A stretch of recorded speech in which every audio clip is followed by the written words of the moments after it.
Hello everyone, welcome to exam guru tips and tricks. Railway group D NTPC परीक्षा science के लिए special practice set number 5 आज हम करेंगे। और मैं फिर से बताता हूँ, ये सीरीज आपकी 100 वीडियो तक चलेगी, जिसमें हम पूरे साइंस को कवर करने की कोशिश करेंगे। अभी जो सीरीज चल रही है बायोलॉजी चल रही है, बायोलॉजी को हम लगभग 50 से 55 वीडियो तक कवर करेंगे। तो आशा है आप सारे वीडियो को देख रहे होंगे और एक one liner notes copy pen लेके बनाते चलिए, वन लाइनर लिखते चलिए, साथ में जो भी एक्स्ट्रा चीज मैं बताऊँ उस क्वेश्चन से रिलेटेड उसको भी आप लिखते चलिए।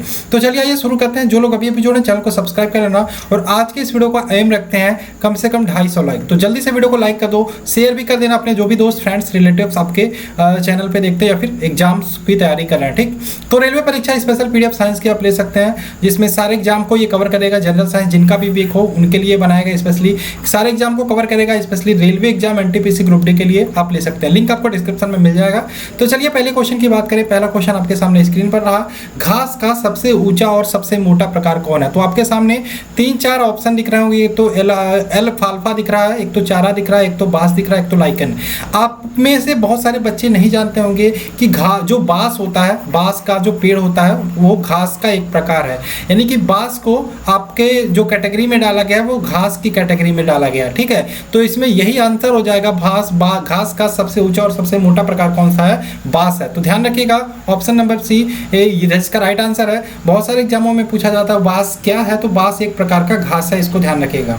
नेक्स्ट क्वेश्चन की बात करें, बंद गोभी का खाद्य अंश क्या होता है? तो बहुत सारे सब्जी होते हैं, बहुत सारे फल होते हैं, एग्जाम में अक्सर पूछे जाते हैं उनका जो खाने योग्य भाग क्या होता है, तना होता है कि जड़ होता है, क्या हम खाते हैं? तो ये सारे आपके एग्जाम में आते हैं। ठीक है, और हम यहाँ पे हमसे पूछा यहाँ पे क्वेश्चन में बंद गोभी का खाद्य भाग क्या है? तो ध्यान रखिएगा, कायिक कलिका इसका राइट आंसर होगा।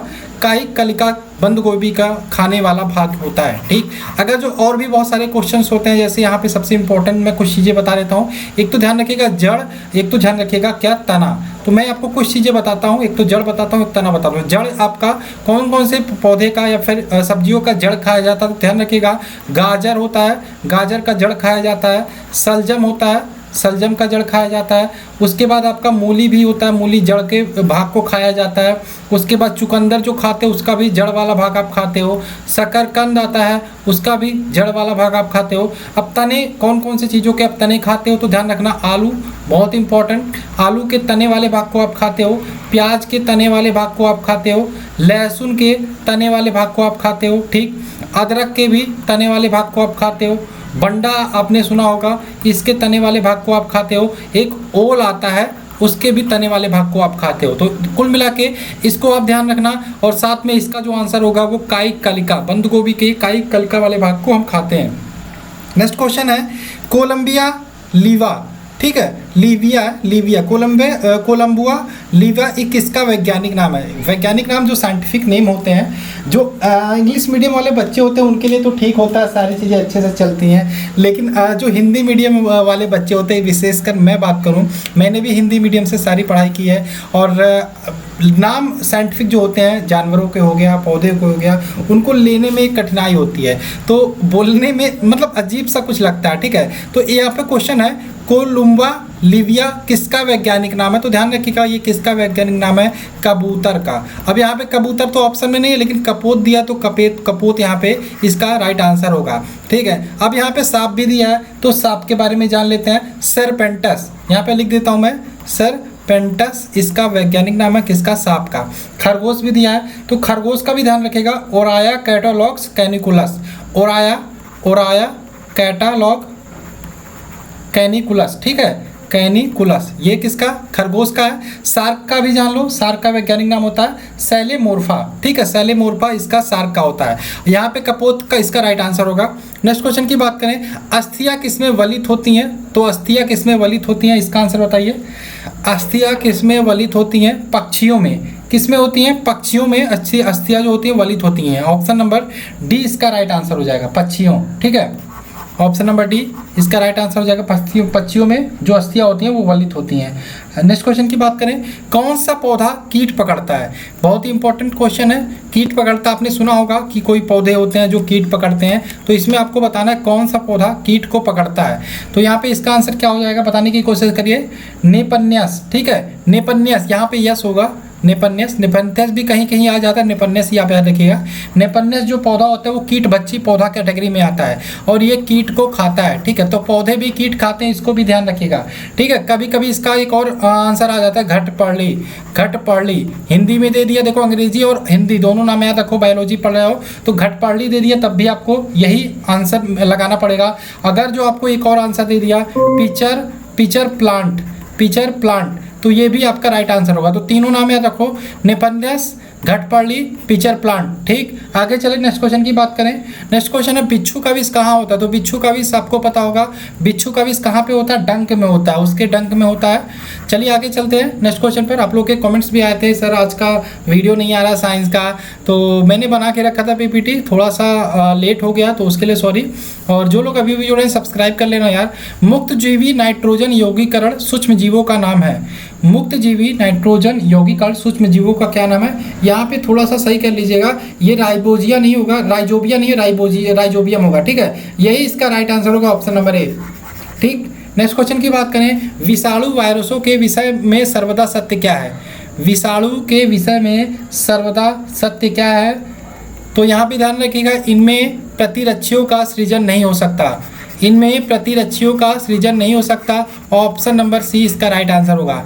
इसके बारे में अच्छे से हम पढ़ेंगे, एक्सप्लेन करेंगे जो विषाणु वाले क्वेश्चन, और हम लास्ट में करेंगे, ठीक है। अभी बायोलॉजी स्टार्ट हुआ है, जान लीजिए एक तरीके से जो प्रैक्टिस सेट चल रहा है। नेक्स्ट है, इनमें से इस पृथ्वी के अपमार्जक कौन कौन से हैं। पृथ्वी के अपमार्जक की बात करें, ध्यान रखिएगा, जीवाणु और कवक को पृथ्वी के अपमार्जक के रूप में हम जानते हैं, ठीक है। तो पृथ्वी का अपमार्जक भी बोलते हैं जीवाणु और कवक को।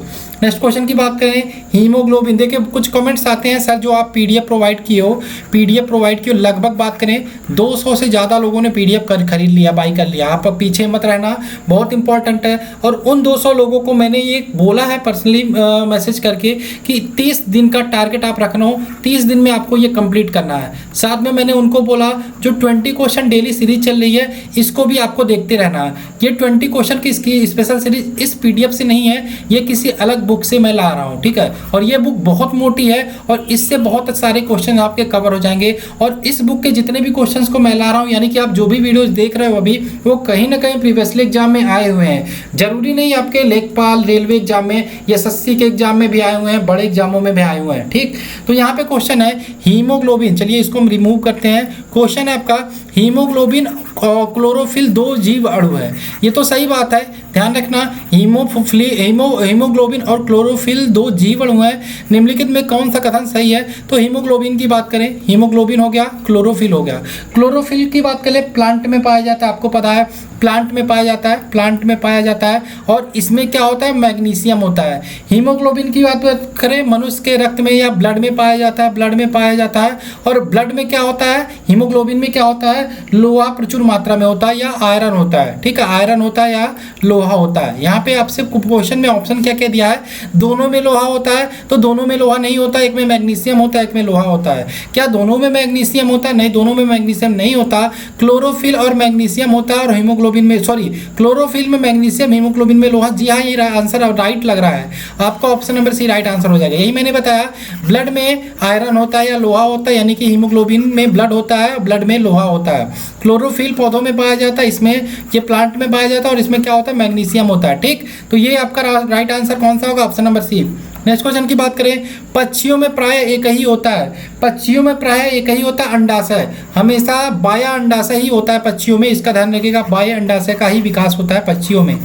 कल मैंने एक चीज़ बताया था आपको पक्षियों से रिलेटेड कि पक्षियाँ क्या होती हैं, समतापी होती है। क्या होती हैं, समतापी होती हैं, किसी भी तापमान में ये ढल जाती हैं। और एक चीज़ और ध्यान रखिएगा, इनका जो रुधिर होता है, इनका जो रुधिर होता है वो गर्म रुधिर की कैटेगरी में आता है। पक्षियों का जो रुधिर होता है गर्म रुधिर की कैटेगरी में आता है। और जो पक्षी वर्ग के होते हैं प्राणी, वो समतापी होते हैं। कल क्वेश्चन आया था, मैंने अच्छे से एक्सप्लेन किया था समतापी क्या होता है, इसके लिए कल वाला वीडियो आपको देखना पड़ेगा। निम्नोक्त में से किसकी जीव संख्या संसार में सबसे अधिक है। तो ध्यान रखना आप, फर्स्ट नंबर पर इसका राइट आंसर होगा मछली। मछली की संख्या सबसे अधिक है। दूसरे नंबर पे आपका क्या आ जाएगा, पक्षी आ जाएगा दूसरे नंबर पे।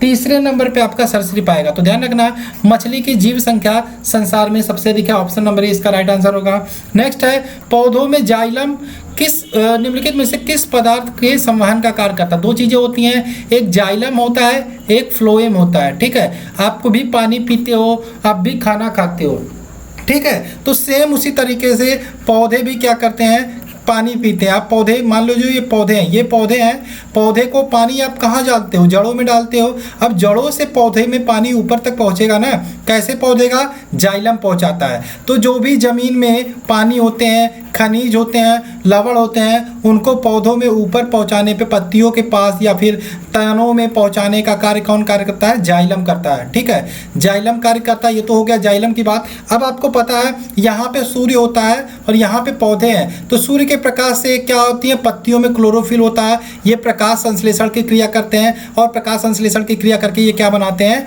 भोजन बनाते हैं। क्या भोजन पत्तियों में ही रह जाएगा, वो जड़ों में नहीं पहुंचेगा। तो इसको ध्यान रखना कि पानी, खनिज, लवण को जड़ों से पत्तियों या फिर तनों में पहुंचाने का कार्य कौन करता है, जाइलम करता है। और पत्तियों से या तनों से जो भोजन होता है उसको अंदर जड़ों तक पहुंचाने का कार्य क्या कौन करता है, फ्लोएम करता है। तो दोनों चीज़ें क्लियर हो जानी चाहिए। पौधे में जाइलम ऊतक निम्नलिखित में से किस पदार्थ का संवहन करते हैं, तो पानी व खाद्य, इसमें पानी का आंसर हो जाएगा, पानी। ठीक है, पानी का आंसर होगा, पानी आएगा ऑप्शन नंबर ए। ठीक है, पानी व खनिज पदार्थ हो जाएगा। नेक्स्ट बात करें, सर्वाधिक विकसित बुद्धि वाला जलीय प्राणी कौन है, सर्वाधिक विकसित बुद्धि वाला, तो ध्यान रखिएगा शार्क। बहुत खतरनाक भी माना जाता है। ऑप्शन नंबर ए इसका राइट आंसर होगा। निम्नलिखित में से वह रुधिर वाहिका कौन सी है, वह रुधिर वाहिका कौन सी है जो जिगर को ऑक्सीजन रहित, ऑक्सीजन जनित रुधिर ले जाती है। तो ध्यान रखिएगा कौन सी है, फुफ्फुस धमनी बोलते हैं। ऑप्शन नंबर बी इसका राइट आंसर हो जाएगा, फुफ्फुस धमनी। नेक्स्ट क्वेश्चन की बात करें, किस पौधे का खाद्य चालन ऊतक होता है। ठीक है, यहाँ पे देखो अभी मैंने आपको बताया जाइलम और फ्लोएम के बारे में। तो यहाँ पे जाइलम के बारे में मैंने बताया पानी को संवहन करता है और खाने का संवहन कौन करता है, जाइलम करता है। तो ऑप्शन नंबर 20 का राइट आंसर हो जाएगा, फ्लोएम, मैंने कंफ्यूज हो रहा हूँ। ठीक है, यहाँ पे फ्लोएम होगा। अभी मैंने बताया जाइलम क्या करता है, जल का संवहन करता है, तो इसका आंसर क्या होगा, फ्लोएम। फ्लोएम की ध्यान रखें एक जटिल ऊतक है और ये पौधों में भोजन का संवहन करता है, फ्लोएम। ऑप्शन नंबर ए इसका राइट आंसर होगा, फ्लोएम। ठीक, नेक्स्ट क्वेश्चन की बात करें, निम्नलिखित में से कौन सा एक ऊतक का उदाहरण है। तो ध्यान रखिएगा हमेशा ब्लड क्या है, एक ऊतक होता है। ब्लड से रिलेटेड कुछ 3-4 पॉइंट है, इनको ध्यान रखना। ये क्या है, तरल संयोजी ऊतक है। ठीक है, तरल संयोजी ऊतक होता है ब्लड। पीएच अगर जो आपसे पूछे ब्लड का पीएच मान कितना होता है, 7.4 होता है। सामान्य मनुष्य में जो ब्लड होता है टोटल मनुष्य के भार का 7% होता है। और अगर जो बात करें टोटल लीटर में तो 5 से 6 लीटर साधारण वयस्क मनुष्य में ब्लड होता है। महिलाओं की बात करें तो आधा लीटर कम कर लेना। ठीक है, अब ये नापना नहीं है आपको, मतलब मैं बता रहा हूँ, ये आपको फैक्ट है। ब्लड से रिलेटेड 3-4 पॉइंट है, इसको ध्यान रखना। तो इनमें से इसका आंसर क्या होगा, ऊतक का उदाहरण है blood, option number B. Next question की बात करें, निम्नलिखित में से कौन सा एक वास्तविक मछली नहीं है। ये क्वेश्चन आपका दूसरी बार रिपीट हो रहा है, इतने मतलब 4, ये 5वां वीडियो है, दूसरी बार रिपीट हो रहा है। स्टारफिश मछली की कैटेगरी में वास्तविक मछली नहीं है। शार्क मछली है, आपका ईल मछली है, सी हॉर्स मछली है। नेक्स्ट क्वेश्चन की बात करें 19वां नंबर, अधिसंख्य मछलियाँ पानी में नहीं डूबती क्योंकि इनके शरीर बॉडी पर तरलशील सल्क होता है। आपको भी पता है मछलियाँ सांस कैसे लेती हैं, गलफड़ों के द्वारा। यहाँ पे शरीर बॉडी पर तरलशील सल्क होता है, इस कारण अधिकांश जो मछलियाँ होती हैं पानी में नहीं डूबती। ठीक, नेक्स्ट क्वेश्चन है आज के वीडियो का लास्ट क्वेश्चन, जीवाणु या बैक्टीरिया कौन सी बीमारी पैदा करने वाले जीव है। तो ध्यान रखना यक्षमा या तपेदिक पैदा करने वाले जीव है जीवाणु या बैक्टीरिया। अक्षमा की बात करें तो ध्यान रखना यहाँ पे यह एक संक्रामक रोग है। किस प्रकार का रोग है यह, अक्षमा या तपेदिक की बात करें, यह एक संक्रामक रोग है। ठीक, संक्रामक रोग है, ध्यान रखना, बहुत इंपॉर्टेंट है। और यहाँ पे बात करें यह किस जीवाणु से होता है, ध्यान रखना ट्यूबरक्लोसिस ट्यूबरक्लोसिस नामक जीवाणु से होता है, ठीक है, जीवाणु या बैक्टीरिया से होता है। आपके सामने 3 ऑप्शन और है, मलेरिया, एड्स और यहाँ पे गलसुआ या मम्स। गलसुआ भी आपने सुना होगा। मलेरिया की बात करें तो ये किससे होता है, ध्यान रखनी है, प्रोटोजोआ से होता है, या हिंदी में बात करें तो परजीवी से होता है, ठीक है, प्रोटोजोआ से होता है मलेरिया। एड्स की बात करें, एड्स विषाणु से होता है, विषाणु कह सकते हो, यह वायरस से होता है। गलसुआ की बात करें, ये भी विषाणु से होता है या वायरस से होता है। तो आज की 20 क्वेश्चंस का खाका कंप्लीट होता है। आशा है आपको ये वीडियो पसंद आई होगी। जिन लोगों को भी पीडीएफ चाहिए उनको क्या करना है, उनको हमारे टेलीग्राम ग्रुप पे जाना है, एग्जाम गुरु सुधीर सर्च करना है अपने टेलीग्राम आईडी में, वहाँ पे मुझे फॉलो कर लेना, आपको वहाँ पे पीडीएफ मिल जाएगी। तो चलिए मिलते हैं नेक्स्ट वीडियो में। जय हिंद दोस्तों, जय भारत।